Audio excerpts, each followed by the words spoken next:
Today we are going to discuss about the surface anatomy of the upper limb regarding the bones, prominency, importance of the muscles, nerves, vessels. All these contents are present in the upper limb. Without this section, we can mark some important points regarding the bones, regarding the nerves, regarding the vessels, and some importance in the clinical approach, how to observe the paralysis of the particular nerves of the upper limb. Just we will see, yesterday in the last lecture we have discussed about the prominency or the landmark of the bones in the pectoral region. मैं बता चुका हूँ pectoral region में external angle और angle of Louis, jugular notch, supraclavicular and infraclavicular fossa, इसके बारे में हम बात कर चुके हैं।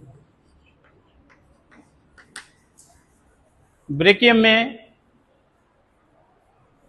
अगर देखें तो ब्रेकियम में ह्यूमरस है और फोर आर्म में रेडियस और अल्ना है। तो सबसे इम्पॉर्टेंट जो पॉइंट आता है बोनी मार्किंग के लिए, एल्बो ट्राइंगल। एल्बो ट्राइंगल क्या है? एल्बो ट्राइंगल ये देख रहे हैं आप, तीन प्रोमिनेंसी दिखा रहे हैं। ये तीन प्रोमिनेंस हैं। ये मैं उंगली उठाऊंगा वैसे ये ऑलिक्रोनन प्रोसेस है, लिख लीजिए। ये ऑलिक्रोनन प्रोसेस है, ये मीडियल एपिकंडाइल है और ये लेटरल एपिकंडाइल है। मीडियल एपिकंडाइल, लेटरल एपिकंडाइल और ऑलिक्रोनन प्रोसेस। इसमें एक ट्राई एंगल बनता है इस शेप का। ये जो शेप बनता है ट्रायंगल का इस तरह से, ये ऑलिक्रोनन प्रोसेस है, ये मीडियल एपिकंडाइल है और ये लेटरल एपिकंडाइल है। ये ऑलिक्रोनन, इसको हम एल्बोज ट्रायंगल कहते हैं। क्या कहते हैं? एल्बोज ट्रायंगल कहते हैं। That is important in the injury of the elbow joint. We are finding these structures are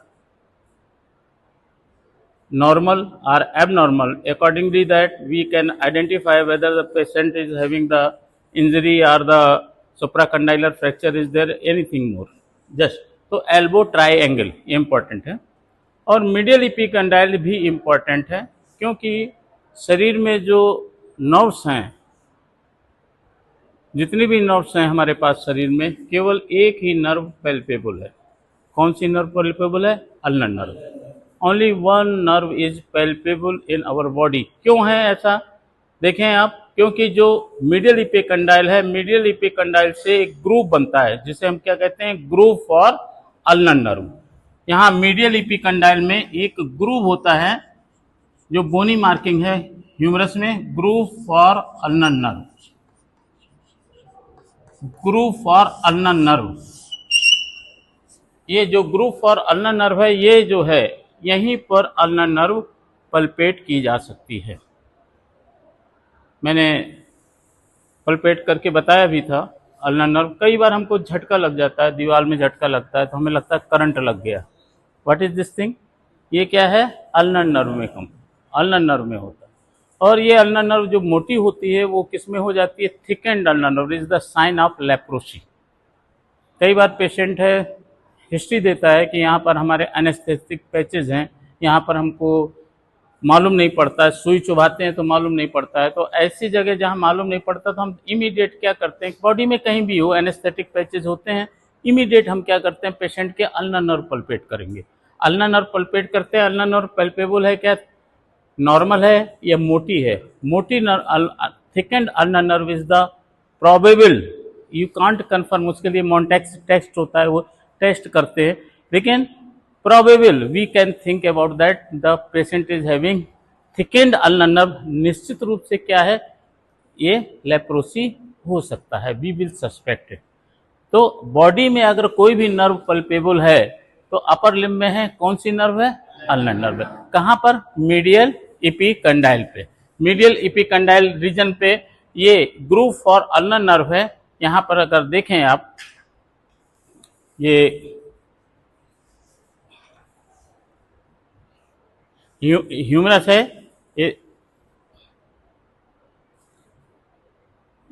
ये ग्रूव है, ये ग्रूव जो होता है वो ग्रूव रहता है और उस ग्रूव से अल्नर नर्व पास होती है। तीसरा पॉइंट जो है बोन में अगर आप देखेंगे, तीसरा जो पॉइंट है एनाटॉमिकल स्नफ बॉक्स, चाहेगा कि ये एक प्रोमिनेंट सरफेस एनाटॉमी है, एनाटॉमिकल स्नफ बॉक्स, ये write down anatomical snuff box. ये क्या है, एनाटॉमिकल स्नफ बॉक्स, जो सरफेस बोनी जो मार्किंग है, जो बोनी मार्किंग है, ये हाथ आप इस तरह से ऐसे करिए, ऐसे हाथ करेंगे सभी का, एक एक टेंडन ये दिखता है, एक यहाँ पर दिखता है। प्रॉक्सिमल रो में अगर इस तरह से ये दिख रहा है, ये दिख रहा है ना, ये जो है, ये जो बीच का पॉइंट है, ये दिस वन, इसको हम क्या कहेंगे, एनाटॉमिकल स्नफ बॉक्स। ये इंपॉर्टेंट क्यों है, जब हम क्रिकेट खेलते हैं ना, आप लोग क्रिकेट खेलते हैं, अगर यहाँ पर इंजरी हो जाती है तो इसके फाइट बोन होती है इसके नीचे। Floor of the anatomical snuff box is form by the scaphoid. Scaphoid क्या है, कार्पल बोन है। यहाँ पर जो है यही ये स्केफाइड बोन है, या इसके नीचे फ्लोर बनाती है। यहाँ पर एंटीरियरली और पोस्टीरियरली, एंटीरियरली जो है वो दो टेंडन है और पोस्टरली सिंगल टेंडन है। यहाँ पर ये एक्सटेंसर पॉलिसिस लॉन्गस, इसको क्या बोलते हैं, एक्सटेंसर पॉलिसिस लॉन्गस यहाँ पर, और यहाँ पर है एब्डक्टर पॉलिसिस लॉन्गस और एक्सटेंसर पॉलिसिस ब्रीविस। ये तीन जो हैं एंटीरियर और पोस्टीरियर, एंटीरियर में कितनी है, दो टेंडन है, कौन कौन से, एक्सटेंसर पॉलिसिस ब्रीविस और एब्डक्टर पॉलिसिस लॉन्गस, और यहाँ पर जो पोस्टीरियर है वो कौन सा है, एक्सटेंसर पॉलिसिस लॉन्गस। कौन सी, एक्सटेंसर पॉलिसिस लॉन्गस, लिख लीजिए आपको याद रहेगा। एंटीरियरली दो टेंडन है, एक्सटेंसर पॉलिसिस ब्रीविस और एब्डक्टर पॉलिसिस लॉन्गस, और पोस्टीरियरली जो है वो एक्सटेंसर पॉलिसिस लॉन्गस है। ऐसे याद रखिए, एक्सटेंसर पॉलिसिस लॉन्गस ब्रीविस ये दो हो गई और एब्डक्टर पॉलिसिस लॉन्गस हो गई, है ना, ऐसे याद रखिएगा आप। और ये एनाटॉमिकल स्नफ बॉक्स है। यहाँ एनाटॉमिकल स्नफ बॉक्स में विशेष बात क्या है, इसके फाइट बोन है और यहाँ पर से रेडियल नर्व पास होती है। एक विशेष बात मैं बताना चाहूंगा आपको कि जो इसके फाइट बोन में अगर इंजरी होती है तो is very notorious for the healing. कई बार यहाँ पर अगर चोट लगती है तो 6 महीने तक उसकी हीलिंग नहीं होती, पेशेंट को पेन करता रहता है। तो just you remember it, the anatomical snuff box is having floor by is formed by the scaphoid bone which are notorious for the healing. Healing के लिए नोटोरियस है, कुप्रसिद्ध है, ठीक है ना, मतलब हील जल्दी नहीं होता तो उसको हम ट्रीटमेंट करते हैं। ये तो ये याद रखिएगा, कौन सा हुआ, एनाटॉमिकल स्नफ बॉक्स, याद रहेगा ना, एल्बोज ट्राइंगल और एनाटॉमिकल स्नफ बॉक्स। अब अगर देखें, ये बोनी प्रोमिनेंसी है, इसके फाइट बोन है, ये कार्पल बोन है। मैंने बताया था कि जो 4 प्रॉक्सिमल रो है और 4 डिस्टल रो में है। आपके पास 8 कार्पल बोन है, मेटाकार्पल आपके पास कितनी है, 5 हैं, और फेलेंजेस कितनी है, 14 हैं, बराबर है ना। ये आर्किटेक्चर पे हम बात कर रहे हैं। ये बात रही। अब हम देखते हैं मसल्स और टेंडन और रेटिनाकुलम, यहाँ अपर लिम्ब में पूरा एक बार देखेंगे। तो मसल्स कौन कौन सी मसल्स हैं, पेक्टोरल रीजन में कितनी मसल्स हैं आप देखेंगे। ये पेक्टोरल रीजन में कौन कौन सी मसल्स हैं, बोलिए, 4 मसल्स हैं। पेक्टोरल रीजन में कितनी मसल्स हैं, 4 मसल्स हैं। पेक्टोरल रीजन में 4 मसल्स हैं, कौन कौन सी, वेरी गुड, हाँ, पेक्टोरल रीजन में आपके आइडेंटिफाई, पेक्टोरल रीजन में 4 मसल्स हैं। चार मसल्स आपको आइडेंटिफाई करनी है। ये चार मसल्स हैं।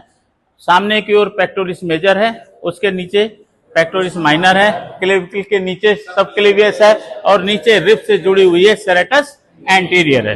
Have you understand? चार मसल्स हैं। चार मसल्स कहां पर हैं? ये पेक्टोरल रीजन में है। अगर शोल्डर रीजन में अगर स्केपुलर रीजन में देखें, हम स्केपुलर रीजन लेते हैं। स्केपुलर रीजन में मैंने 11 मसल्स बताई थी, बराबर है। 5 + 6 5 मसल्स हैं जो वर्टिब्रल कॉलम से जुड़ी हुई हैं और स्केपुला से जुड़ी हुई हैं। स्केपुला में पर्टिकुलर कितनी मसल्स हैं? 6 मसल्स हैं। 5 और 6 टोटल कितनी मसल्स हैं स्केपुलर रीजन में? 11 मसल्स हैं।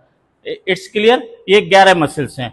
और अब ब्रेकियम में देखेंगे, ब्रेकियम में कितनी मसल्स हैं? 4। 4 में से 3 जो हैं वो फ्लेक्सर हैं यार, एंटीरियर कंपार्टमेंट में हैं, और एक एक्सटेंसर है या पोस्टीरियर कंपार्टमेंट में। अब फ्लेक्सर जो 3 हैं आपके पास और एक्सटेंसर 1 है, तो ब्रेकियम में आप जब भी है बात है, अगर कई बार एग्जामिनर पूछता है इसको बाइसेप्स ब्रेकी कहते हैं ना। बाइसेप्स ब्रेकी क्यों कहते हैं? क्योंकि बाइसेप्स फीमोरिस भी है, इसलिए बाइसेप्स ब्रेकी नाम दिया। 2 हेड हैं लेकिन बाइसेप्स ब्रेकी का मतलब ब्रेकियम की है, और जब कहेगा बाइसेप्स फीमोरिस इसका मतलब थाई। Have you understand? ये लोअर लिम्ब की मसल से याद रहेगा, बाइसेप्स ब्रेकी। अब बाइसेप्स ब्रेकी जो है 2 हेड है, ये एंटीरियर का पार्ट। अगर सरफेस एनाटॉमी में देखें आप तो जिन लोगों को मसल्स रहती हैं, दिस वन सामने की ओर दिख रही है, ये है ना। सभी जो लोग एक्सरसाइज करते हैं, जो है ना, आप लोगों को है कोई एक्सरसाइज वाला दिखा सके prominent, when you will see this one, this is, ये क्या है? कौन सी मसल से? बाइसेप्स है। याद रखिएगा कौन सी है? बाइसेप्स है। कई बच्चों में, छोटे बच्चों में जो है वो इंजेक्शन लगाते हैं तो बाइसेप्स में ही लगा देते हैं, यहाँ पर थाई में भी, वेस्टस मीडियलिस में लगाते हैं, कई बच्चों में लगा देते हैं, कुछ लोग अनजान। लेकिन ये ध्यान रखिएगा बाइसेप्स में जो है वो यहाँ से आ रही है, मस्कुलोक्यूटेनियस सप्लाई देती है, इट में बी इंजर्ड, ध्यान रखिएगा बाइसेप्स। और पीछे की ओर ये देखेंगे आप, पीछे कौन सी मसल्स है? ट्राइसेप्स। याद रहेगा ना, बाइसेप्स और एक मोटे है ना, ट्राइसेप्स में 3 हेड है, ठीक है ना, लॉन्ग हेड है, लेटरल हेड है और मीडियल हेड है। इसमें शॉर्ट हेड है और लॉन्ग हेड है बाइसेप्स में। ट्राइसेप्स एक्सटेंसर है, बाइसेप्स फ्लेक्सर है। Okay, now you see the antebrachium. Antebrachium में फ्लेक्सर और एक्सटेंसर 2 ग्रुप हैं, फ्लेक्सर और एक्सटेंसर। फ्लेक्सर में 8 हैं और एक्सटेंसर में 12 हैं। टोटल आपके पास एंटी ब्रेकियम में कितनी मसल्स हैं? 20। ब्रेकियम में 4। It's okay. अब एंटी ब्रेकियम के बाद हैंड आता है और हैंड में कितनी मसल्स हैं? 20 में से 5 ग्रुप्स हैं, अलग अलग प्रकार के 5 ग्रुप हैं। Thenar eminence, hypothenar eminence, lumbricals, dorsal interossei, palmar interossei. It's clear? Now this is the about the all the muscles of the upper limb. Some are prominent, जैसे उदाहरण के तौर पर देखें एंटीब्रेकियम में, ये देखिए एक मसल से यहाँ ये टेंडन दिख रहा है, देख रहे हैं आप, दिस वन टेंडन, ये दिस वन, दिस ये पामारिस लॉन्गस। कौन से है सरफेस एनाटॉमी? इसमें पामारिस लॉन्गस है। इस तरह से फ्लेक्सर कार्पी रेडियलिस यहाँ इस तरफ दिखती है। थोड़ा सा मेरा बॉडी फैटी होने के कारण मैं उतनी मसल्स नहीं दिखा पाता हूँ, अगले मैं आऊंगा तो जिम करके आऊंगा फिर आपको। Just have you understand? This is अब ये जो मसल्स हैं, ये पूरे क्लियर हुआ आपको? मसल्स एंटी ब्रेकियम, ब्रेकियम, सब अपर लिम्ब की पूरी मसल्स हमको मालूम हो गए। अब दूसरा का है कि टेंडन जो है, जो कि लैंडमार्क है, एक इंपॉर्टेंट टेंडन है जिसे हम क्या कहते हैं? बाइसेप्टल एपोन्यूरोसिस, या जो कि कंटेंट्स ऑफ क्यूबाइटल फोसा है। मैंने बताया था कंटेंट्स ऑफ क्यूबाइटल, तो क्या है? लिख लीजिए, टेंडन ऑफ बाइसेप्स। ये जैसे ही एल्बो ज्वाइंट को फ्लेक्शन करेंगे, सभी में फील करिए आप सभी के पास है ये bicipital aponeurosis, tendon of biceps. इसकी एक विशेषता है, टेंडन ऑफ बाइसेप्स के मिडली ब्रेकियल आर्टरी होती है। क्या होता है? ब्रेकियल आर्टरी, जो कि ऑस्कल्टेशन करते हैं बीपी लेते समय, ठीक है ना। ये जो है, और इसके लेटरली रेडियल नर्व होती है। बाइसेप्स टेंडन के मिडिली क्या रहता है? मिडिली क्या रहता है? हाँ, मिडिली क्या रहता है? Brachial artery. और इसके लेटरली क्या होता है? Radial nerve. Both are the contents of the cubital fossa, है ना। ये दोनों हैं, याद है ना जस्ट। तो अब रेटिनाकुलम, एक शब्द आता है रेटिनिकुलम। ये रेटिनिकुलम क्या है? ये डेंस कनेक्टिव टिश्यूज हैं, डीप फेसिया है। When you will dissect the body, then you will find out the superficial fascia, deep fascia, and muscles and aponeurosis, bursa. All these contents in find out in the dissection. Retinaculum जो है वो किससे बनते हैं? Retinaculum बनते हैं deep fascia से। You remember it, examiner में आस्क यू, रेटिनाकुलम क्या है? Nothing else, is the deep fascia. ये डीप फेसिया से बन रहे हैं। जितने भी रेटिनाकुलम है वो किससे बन रहे हैं? डीप फेसिया से। Is not a part of muscles, one thing you should keep in your mind, बराबर है। ये रेटिनाकुलम है। ये रेटिनाकुलम कैसे बन रहे हैं? अब हाथ में अगर देखें सामने की ओर, यहां पर जैसे कई बार आपने बैडमिंटन खेलते होंगे तो बैंड बांध लेते हैं, देखें ना, ये मूवमेंट करने के लिए, है ना। Nature has given a such type of the badminton band is there. In front side this is called flexor retinaculum, और इस साइड क्या कहते हैं? Extensor retinaculum. क्या कहते हैं? फ्लेक्सर रेटिनाकुलम और एक्सटेंसर। ये जरूरी क्यों है? क्योंकि कार्पल बोन जो हैं वो 8 हैं, उन सबको बांधे रखने के लिए और यहाँ के कंटेंट्स हैंड में जाने के लिए एक बैंड बना दिया गया है। मसल्स का नहीं है, बहुत ही स्ट्रॉन्ग बैंड है। उस स्ट्रॉन्ग बैंड किससे बनाया गया है? डीप फेसिया से। डीप फेसिया से जो बैंड बना उसको हमने क्या नाम दिया? फ्लेक्सर साइड में है तो उसे क्या? फ्लेक्सर रेटिनाकुलम, और पीछे जो है उसे एक्सटेंसर रेटिनाकुलम। ये इंपॉर्टेंट इसलिए है आपको, ये रेटिनाकुलम में एक पॉइंट आता है carpal tunnel syndrome. Carpal tunnel syndrome, एक कार्पल टनल बनती है ऊपर deep fascia, retinaculum, flexor retinaculum, और इसमें कार्पल टनल सिंड्रोम एक टनल बनती है। वो टनल में मीडियन नर्व रहती है और वो प्रेशर में आ जाती है, दबने लगती है। Carpal tunnel syndrome, that is called carpal tunnel syndrome. ये जो है ये मीडियन नर्व है, कंप्रेस होती है, कार्पल टनल सिंड्रोम। स्वेलिंग हो गई टनल में, या डिस्प्लेसमेंट हो गया, ये कोई भी बहुत सारे कारण हो सकते हैं, उस पर हम नहीं जाएंगे, लेकिन ये मिलता है फ्लेक्सर रेटिनाकुलम और एक्सटेंसर रेटिनाकुलम। ये बांधे रखती हैं आपके कार्पल बोन्स को, ठीक है। क्यों जरूरी है? क्योंकि यहाँ रिस्ट मूवमेंट होता है, वो डिस्प्लेसमेंट नहीं होना चाहिए किसी भी कीमत में। ये एक नेचुरल बैंड है। अब देखते हैं ये वेसल्स कौन कौन सी हैं अपने पास।